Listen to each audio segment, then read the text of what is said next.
سبحان اللہ، یا اللہ تو پاک ہے میں پاک نہیں، اللہ تو عیبوں سے مبرہ، تو نقائص سے مبرہ، سارے عیب ہمارے اندر ہیں، تیرے اندر کوئی عیب نہیں پایا جاتا، جتنے بھی عیب ہیں جتنے بھی نقص ہیں وہ مجھ میں ہیں، یا اللہ میری کوئی آنا نہیں، میں فلاں، میں یہ کر سکتا ہوں، میں وہ کر سکتا ہوں، کچھ نہیں، یا اللہ سب نقائص مجھ میں ہیں، تیرے اندر کوئی عیب نہیں، والحمدللہ جتنی خوبیاں ہیں جتنے کمالات ہیں یا اللہ تیرے۔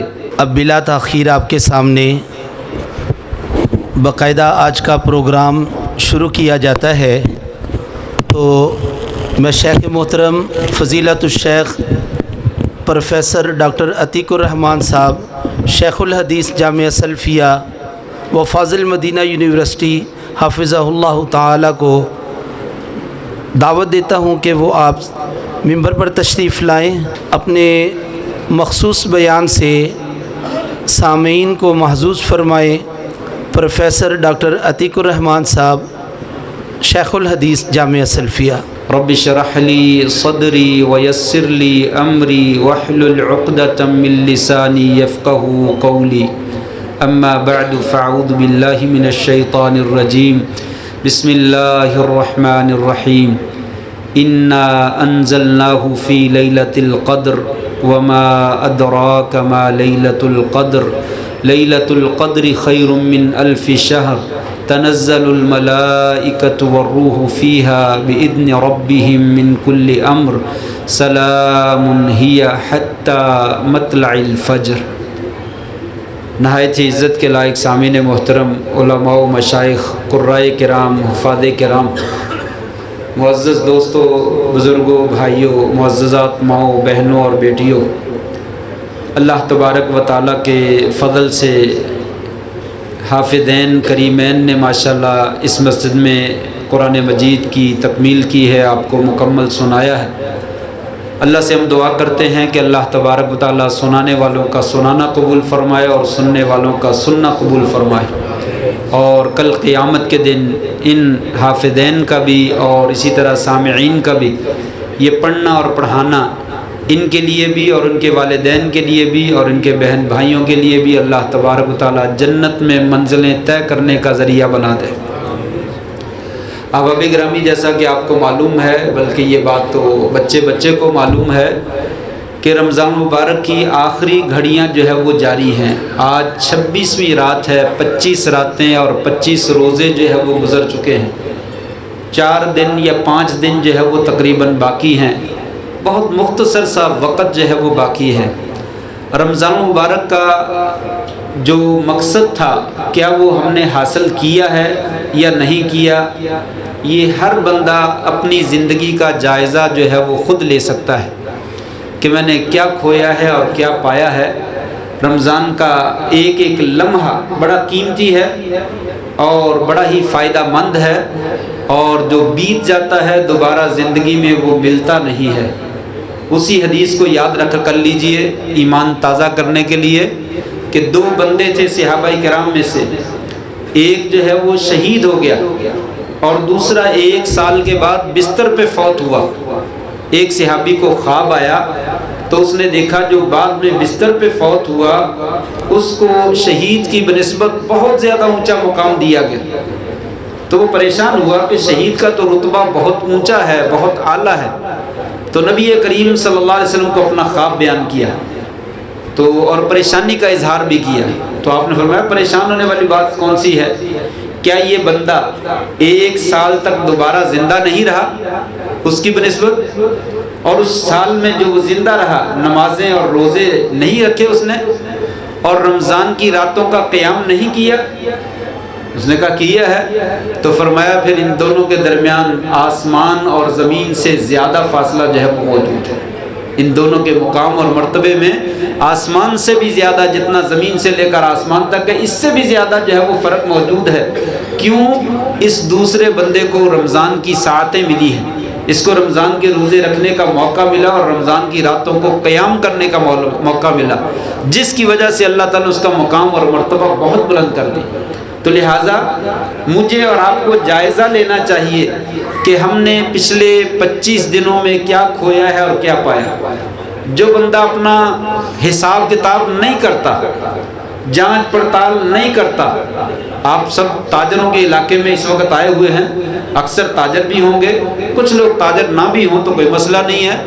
تاجروں کو یہ بات معلوم ہے، اگر وہ ڈیلی بیس پہ اپنا حساب کتاب نہ کریں، کیلکولیٹ نہ کریں، کتنے کا مال آیا، کتنے کا چلا گیا، کتنے لوگوں نے پیسے دے دیے، کتنے کے باقی رہتے ہیں، اگر یہ کیلکولیٹ نہ کریں تو وہ مار کھا جائے اور وہ خسارہ پا جائے اور وہ ناکام ہو جائیں۔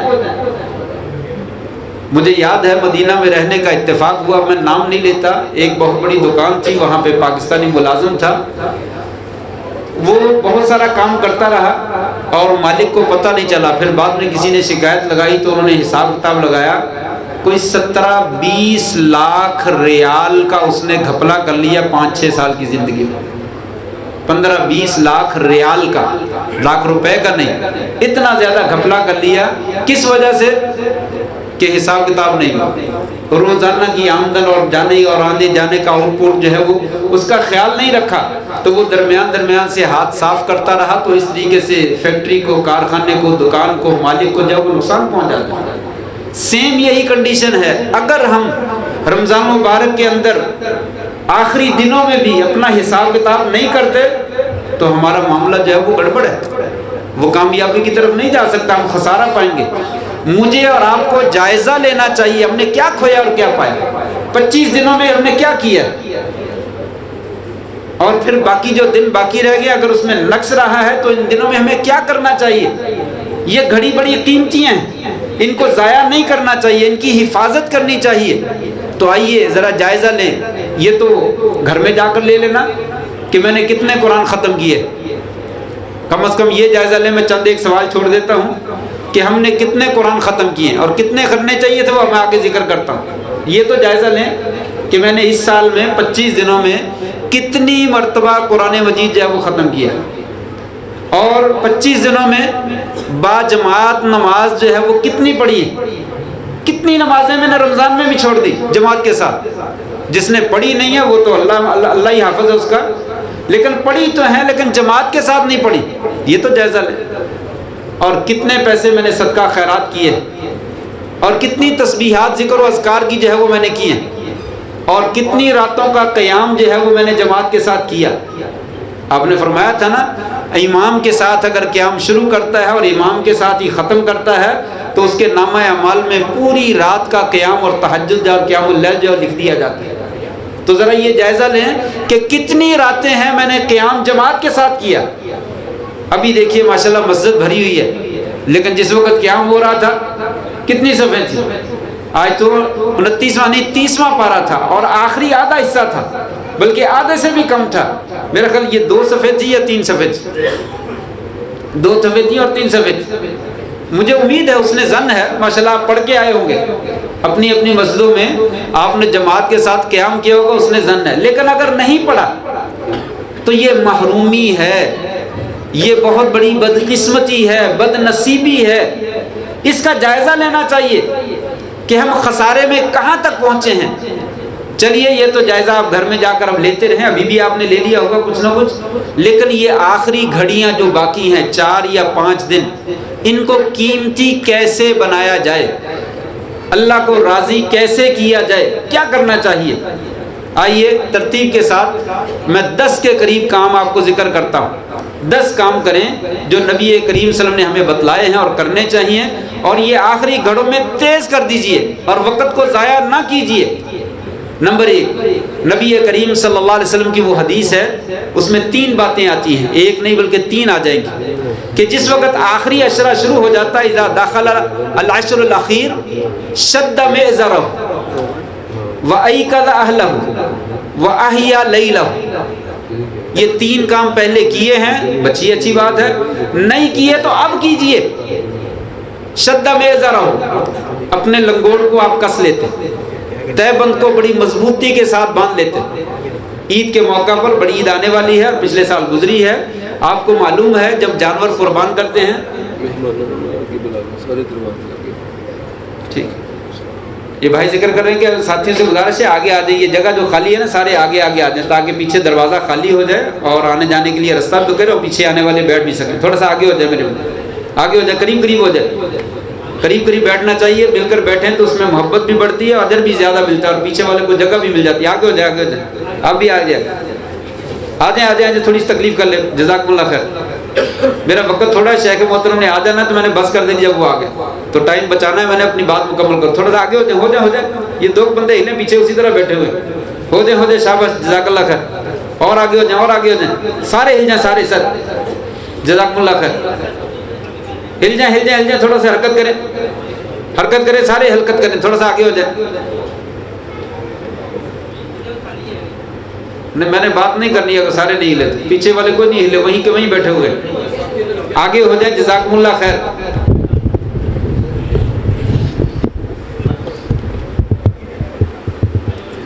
ہو جائیں. جزاکم اللہ خیر.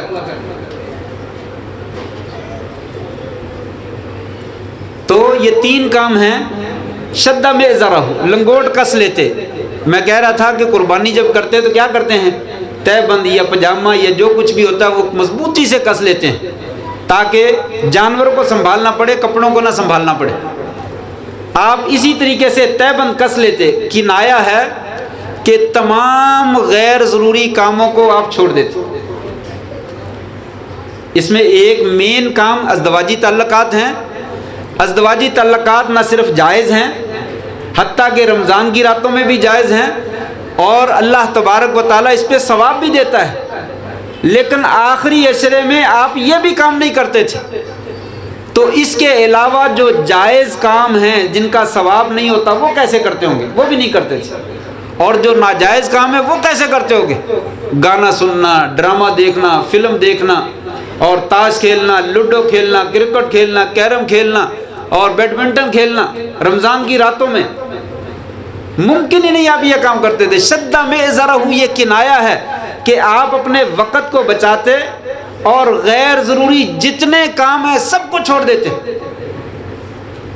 تو یہ آخری 5 راتوں میں اگر ہم یہ کام کرنے کے لیے تیار ہیں تو انشاءاللہ اللہ تعالیٰ کو راضی کر لیں گے انشاءاللہ. لیکن اگر ابھی بھی ہم تیار نہیں ہیں تو پھر اللہ پتہ نہیں راضی ہوتا ہے کہ نہیں ہوتا. لیکن ہم بہت بڑی خیر سے جو ہے وہ محروم رہ جائیں گے، بہت بڑی خیر سے. اس لیے غیر ضروری کاموں سے اجتناب کیجئے اور مکمل جو ہے وہ اپنا وقت اللہ کے لیے صرف کر دیجئے. پھر انشاءاللہ تعالیٰ یہ آخری گھڑیاں جو ہے وہ ہماری پیچھے جو کمی رہے گی اس کو بھی پورا کر دے. نمبر 2، شدہ میں ادارہ ہوا ایقظ اہلہ. رات کو نبی کریم صلی اللہ علیہ وسلم اپنے گھر والوں کو، بچے تو تھے نہیں تو بیوی تھی، بیویاں زیادہ تھیں، ان کو جگاتے. اگر بچے ہوں تو ان کو بھی جگایا جائے. رات کی عبادت نفل ہے، فرض نہیں ہے. ایسے ہی ہے نا، اور رات کو جو قیام کرتے ہیں، تراویح پڑھتے ہیں، یہ نفل ہی ہے نا، یہ فرض نہیں ہے. اس کے بغیر روزہ ہو جاتا ہے. لیکن آپ صلی اللہ علیہ وسلم آخری عشرے میں اپنے گھر والوں کو بھی جگاتے. اٹھو، تراویح پڑھو، قیام اللیل کرو، دعا مانگو، عبادت کرو. رات کے اندر اپنے بیوی بچوں کو جگاتے ان راتوں کی برکتوں کو حاصل کرنے کے لیے. کیا میں نے اور آپ نے کبھی اپنے بچوں کو، اپنے گھر والوں کو جگایا؟ اٹھو، آج نہ سو، دن کو سو لینا، رات کو عبادت کریں. اگر یہ نفلی عبادت کے لیے جگانا ضروری ہے تو فجر کی اذان کے لیے بچوں کو اور گھر والوں کو سوئے ہوئے چھوڑ دیا جائے تو وہ گھر میں نحوست طاری نہیں ہوگی. وہ رمضان کی برکتوں سے کیسے فائدہ اٹھائیں گے؟ ممکن ہی نہیں ہے کہ وہ بندہ جو اپنے گھر والوں کو فجر کی نماز کے لیے نہیں جگاتا، ظہر کی نماز، عصر کی نماز کے لیے نہیں جگاتا، بلکہ خود بھی سویا رہتا ہے، وہ رمضان کی برکتوں سے فائدہ نہیں اٹھا سکتا. ایقظ اہلہ، رات کی نماز کے لیے بیوی بچوں کو جگائیے. آپ نے فرمایا تھا وہ بندہ اور وہ بندی اللہ اس کے اوپر رحم فرمائے جو رات کو اٹھتا ہے اور اپنے دوسرے فریق کو جگاتا ہے. اٹھو تہجد پڑھ لو. نہیں اٹھتا تو پانی کے چھینٹے مارتا اس کے اوپر، وہ بیوی ہو یا شوہر ہو. فرمایا رحم اللہ، اللہ تبارک و تعالیٰ اس عورت پر اور اس بندے پر رحم فرمائے. نفلی نماز کے لیے، جو فرضی نماز کے لیے بھی نہیں جگاتا وہ اللہ تبارک و تعالیٰ کی رحمت کو حاصل نہیں کر سکتا. اس لیے ضروری ہے ان راتوں میں راتیں جاگیں اور اپنے بیوی بچوں کو بھی جگائیں اور فرضی نماز کے لیے تو فرض ہے کہ ہم انہیں ان کو جگانا ہے اور ان کو نماز پڑھانی ہے. اگر ہم نہیں پڑھاتے تو ہم ذمہ دار ہیں اور اس کی نحوست پورے گھر کے اوپر جو ہے وہ اترے گی. انسان کامیابی اور کامرانی نہیں حاصل کر سکے گا. آپ نے فرمایا بچے کو 7 سال کا ہو جائے تو نماز پڑھنے کا حکم دو, اگر 10 سال کا ہو جائے تو مار کے پڑھاؤ. اور یہاں پہ ہے آخری 10 راتوں میں راتوں کو بیوی بچوں کو جگاؤ. جب نفلی عبادت کے لیے جگانا ہے تو فرضی نمازوں کے لیے جگانا تو بہت زیادہ ضروری ہے اگر اللہ تبارک و تعالیٰ کی رحمت کو جو ہے وہ حاصل کرنا چاہتے ہیں. 2 کام. تیسرا کام ان راتوں میں 5 راتوں میں بالخصوص اور باقی پورے سال میں بالعموم کرنا چاہیے. تیسرا کام احیا لیلہ. آپ سلم اپنی رات کو جگاتے تھے اور اس کی عبادت جو ہے وہ کرتے تھے, احیا کرتے تھے. ماشاءاللہ شیخ محترم تشریف لے آئے ہیں. اللہ تبارک تعالیٰ ان کی آمد جو ہے مبارک بنائے. اللہ تبارک تعالیٰ ان کی زندگی میں برکت نصیب فرمائے اور ان کی جہود میں برکت نصیب فرمائے. ہمارے جامعہ کے پرنسپل ہیں چودھری یاسین ظفر صاحب حفظہ اللہ تبارک و تعالیٰ, اور رویت حلال کمیٹی کے جو ہے وہ ماشاءاللہ ممبر ہیں اور ناظم اللہ وفاق المدارس السلفیہ پاکستان ہیں. تشریف لے آئے انشاءاللہ. میں تھوڑی دیر تک اپنی بات ختم کرتا ہوں. انشاءاللہ تفصیلی خطاب جو ہے ان کا ہوگا, میں بھی انشاءاللہ استفادہ کروں گا اور آپ بھی ان کی بات سے جو ہے وہ ضرور مستفید ہوں. بہت خوبصورت ماشاءاللہ گفتگو کرتے ہیں. تو تیسری بات احیا لیلہ, اپنی رات کی جو ہے وہ احیا کرتے, یعنی خود بھی جاگتے. اور احیا کا معنی جاگنا نہیں ہے صرف کہ انسان جاگ کر گزار دے بس, بلکہ عبادت کرنا مقصود ہے. بعض لوگ رات ساری جاگتے رہتے ہیں.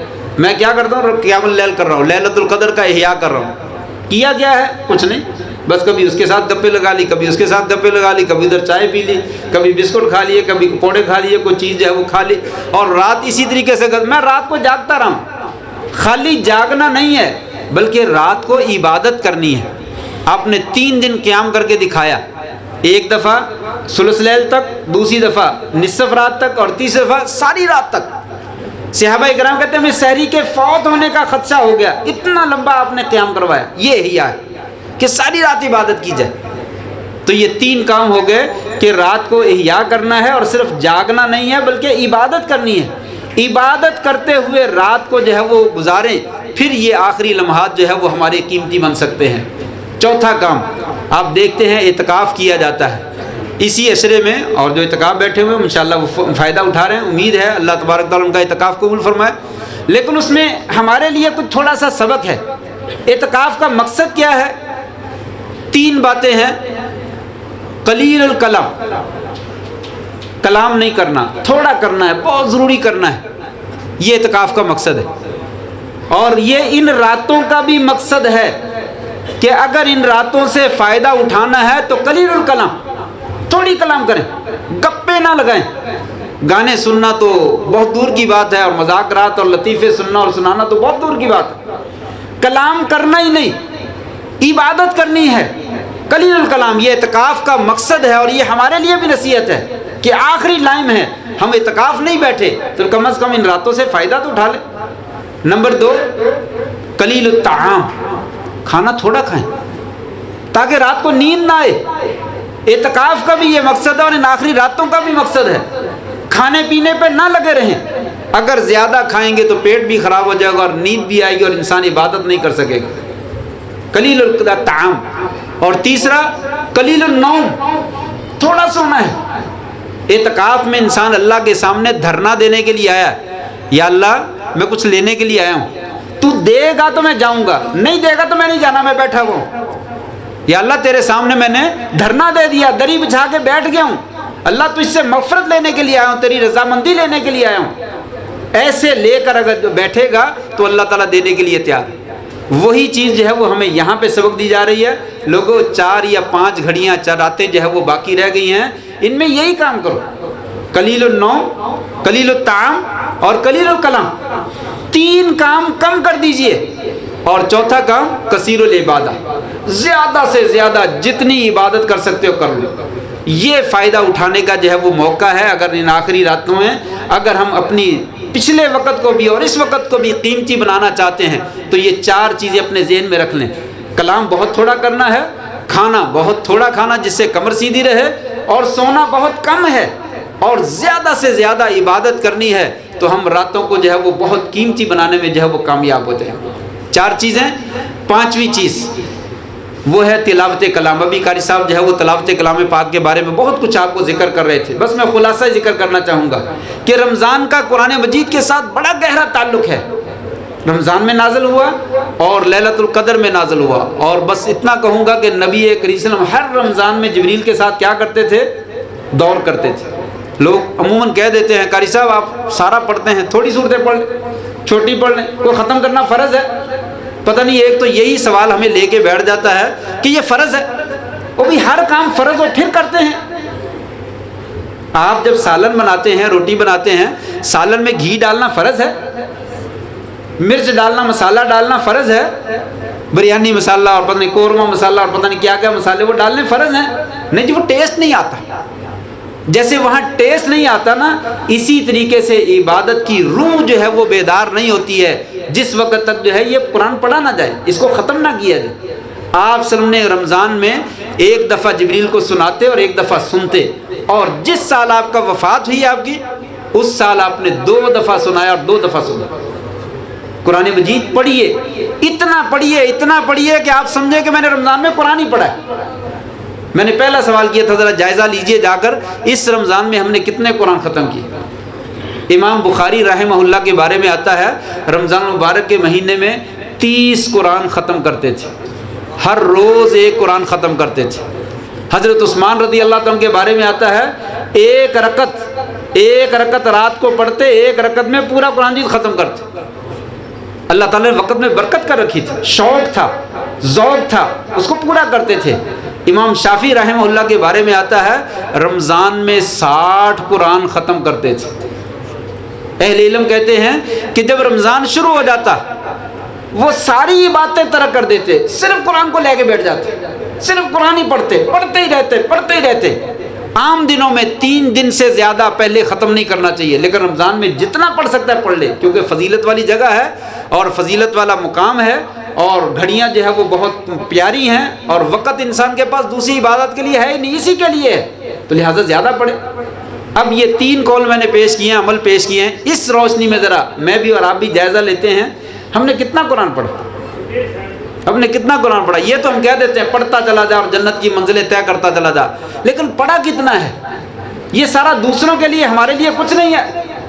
اگر ان راتوں کو قیمتی بنانا چاہتے ہیں تو قرآن مجید کے ساتھ جو ہے وہ دل لگائیے، اور قرآن مجید جو ہے وہ خوب پڑھی۔ میں اختصار کرتا چلا جاؤں، 5 چیزیں ہو گئی۔ 6ٹھی چیز ذکر، ان راتوں کو قیمتی بنانا ہے تو ذکر کے ساتھ دل لگائیے۔ آپ صلی اللہ علیہ وسلم کا فرمان ہے، لوگوں میں تمہیں ایسا عمل نہ بتلاؤں جو سونا چاندی خرچ کرنے سے زیادہ قیمتی ہے، اللہ کے راستے میں جہاد کرنے سے زیادہ افضل ہے، اللہ تعالیٰ کے ہاں وہ بہت پاکیزہ عمل ہے، تمہیں ایسا عمل نہ بتلاؤں؟ کہا بتلائیے، کہا ذکر اللہ، اللہ کا ذکر اتنا پیارا ہے کہ اللہ تبارک و تعالیٰ کے ہاں اس سے زیادہ افضل عمل کوئی ہے ہی نہیں۔ آپ نے فرمایا لَأَنْ أَقُولَ سُبْحَانَ اللَّهِ وَالْحَمْدُ لِلَّهِ وَلَا إِلَهَ إِلَّا اللَّهُ وَاللَّهُ أَكْبَرُ أَحَبُّ إِلَيَّ مِمَّا طَلَعَتْ عَلَيْهِ الشَّمْسُ۔ لوگوں یہ کلمے 3-4 جو ہیں سبحان اللہ والحمد للہ ولا الہ الا اللہ واللہ اکبر، یہ کلمات ایک دفعہ کہنا دنیا کے اندر، پوری دنیا کے اندر جتنے ڈالر ہیں، جتنا سونا ہے، جتنی چاندی ہے، جتنے یورو ہیں، تمام چیزوں سے مجھے زیادہ محبوب ہے۔ مجھے ساری دنیا دے دی جائے، مجھے وہ نہیں چاہیے، مجھے ایک دفعہ یہ کلمات کہنے کی توفیق مل جائے، میرے لیے اس سے زیادہ جو ہے وہ قیمتی۔ ذرا اندازہ لگائیے کہ ہم نے کتنی تسبیحیں پڑھی، سبحان اللہ والحمد للہ ولا الہ الا اللہ واللہ اکبر، اس کی کتنی تسبیح پڑھی؟ پچھلے 25 دن کا جائزہ لے لیں اور آگے 5 دن 4 دن جو باقی رہے گا اس میں تیاری کر لیں کہ جو کمی رہے گی وہ پوری کر دیں، تو دیکھیے پھر اللہ تبارک و تعالیٰ کیسے اجر جو ہے وہ عطا فرماتے ہیں۔ صرف وہ حدیث سامنے رکھ لیں، الطہور شطر الایمان والحمد للہ تملأ المیزان۔ لوگوں الحمدللہ ایک دفعہ کہنا آسمان اور زمین کے درمیان خلا، یہ تو معمولی چیز ہے۔ قیامت کے دن جو ترازو لگایا جائے گا، ایک دفعہ الحمدللہ کہنا ترازو کو بھر دیتا ہے۔ ایک دفعہ کہنا، وہ ترازو 7 آسمان 7 زمینیں اور ان کی ساری مخلوق اس ترازو میں ڈال دیے جائیں تو وہ ترازو نہیں بھرتا۔ بھرتا ہے؟ نہیں بھرتا، ساتوں آسمان اور ساتوں زمینیں، لیکن ایک دفعہ الحمدللہ کہنے سے وہ ترازو جو ہے بھر جاتا ہے۔ اور میں یہ کہوں کہ کب یہ بھرتا ہے؟ جب سبحان اللہ انسان دل سے کہتا ہے۔ کیسے کہے؟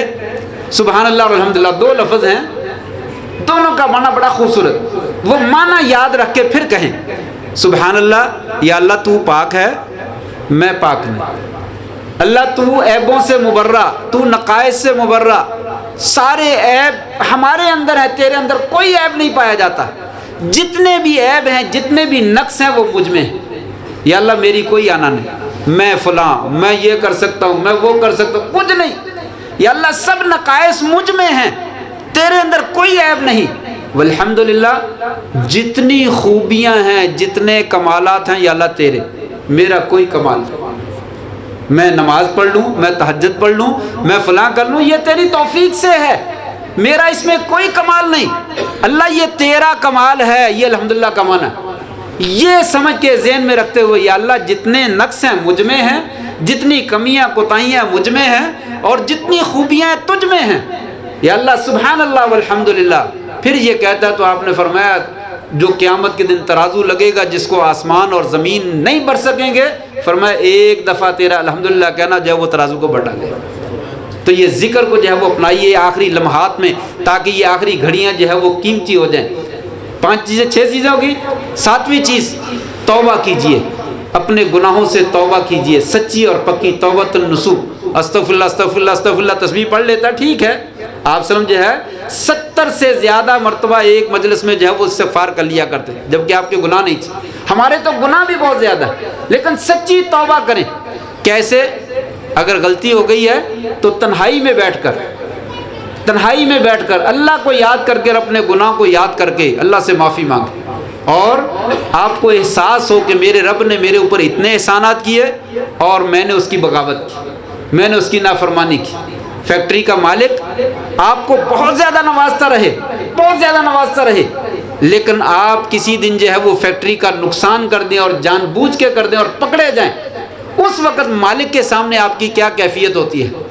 آپ کو معلوم ہے مالک جو ہے میری پچھلی ساری تنخواہ جو ہے وہ ضبط کر لے گا، میرے پیسے ضبط کر لے گا، مجھے نوکری سے نکال دے گا، اور آگے مجھے کہیں کام جلدی سے ملنا نہیں، بچے میرے بھوکے مر جائیں گے۔ پھر آپ جو ہے وہ مالک کے پاؤں پڑنے کے لیے بھی تیار ہو جائیں گے، رونے کے لیے بھی تیار ہو جائیں گے، اور منت اللہ کرنے کے لیے بھی تیار ہو جائیں گے۔ یہی کیفیت اپنے رب کے سامنے کرے کہ اللہ تو نے اتنا دیا، پھر میں نے تیری بغاوت کی، پھر میں نے نافرمانی کی، اس وقت آنکھوں سے ایک آنسو کا قطرہ بہا دیں، اللہ تبارک و تعالیٰ نہ صرف گناہوں کو معاف کر دے گا بلکہ اس گناہ کو نیکیوں کی شکل میں تبدیل کر کے آپ کے نامہ اعمال میں شامل کر دے گا۔ عین بکت من خشیت اللہ، اللہ نے جہنم کی آگ کو اس آنکھ پہ حرام کر دیا ہے جو اللہ کے ڈر کی وجہ سے جو ہے وہ رو پڑتی ہے۔ رجل ذکر اللہ خالیا ففاضت عینا، آنکھوں سے ایک آنسو کا قطرہ گر گیا، قیامت کے دن اللہ تبارک و تعالیٰ اپنے عرش کے سائے کے نیچے جو وہ جگہ عطا فرماتے ہیں۔ ان گھڑیوں میں کبھی بیٹھ کے رونے کی کوشش تو کر، نہیں بنتا تو رونے جیسا منہ تو بنا لے، اللہ تبارک و تعالیٰ فرماتے ہیں میں تیرا رونے جیسا منہ ہی بنایا وہ قبول کر لوں گا۔ لیکن اگر اس طرف آئیں نا، نہیں عید آ رہی ہے شاپنگ کریں، او سوٹ رہ گیا، میرے جوتے رہ گئے، اور میرا رومال رہ گیا، میری فلاں چیز رہ گئی، وہ پوری ہونی چاہیے، آج 27ویں رات ہے چلو بازار چلیں، آج 29ویں رات ہے چلو فلاں چیز لے آئیں، پھر جو ہے یہ رونے جیسا منہ بنانے کی توفیق جو ہے وہ نہیں ملتی ہے، پھر یہ آخری گھڑیاں جو ہے وہ قیمتی جو ہے وہ نہیں بن سکتی ہیں۔ اسی طریقے سے 8ویں چیز جو ہے وہ انسان جو ہے وہ صدقہ خیرات کرے۔ اتقوا النار ولو بشق تمرہ، لوگوں ایک کھجور کا دانہ بھی صدقہ کرو، اس سے بھی اللہ جہنم کی آگ کو ٹھنڈا کر دیتا ہے۔ صدقہ تو کرو حلال کی کمائی میں سے۔ یہ لیلۃ القدر طا کراتے ہیں، ان میں ہر روز خرچ کریں، اگر ایک بھی رات آ گئی لیلۃ القدر آنی ہے انشاءاللہ تعالی، تو انشاءاللہ وہ خرچ کیا ہوا کیسے ہوگا؟ لیلۃ القدر میں خرچ کیا ہوا، کتنا ثواب ملے گا اس کا ہم اندازہ نہیں لگا سکتے۔ ہر رات میں خرچ کریں، ہر رات میں، ہو سکتا ہے آج کی رات ہی لیلۃ القدر ہو، لہٰذا ان راتوں میں جو ہے وہ صدقہ خیرات کریں جتنا بھی کر سکتے ہیں۔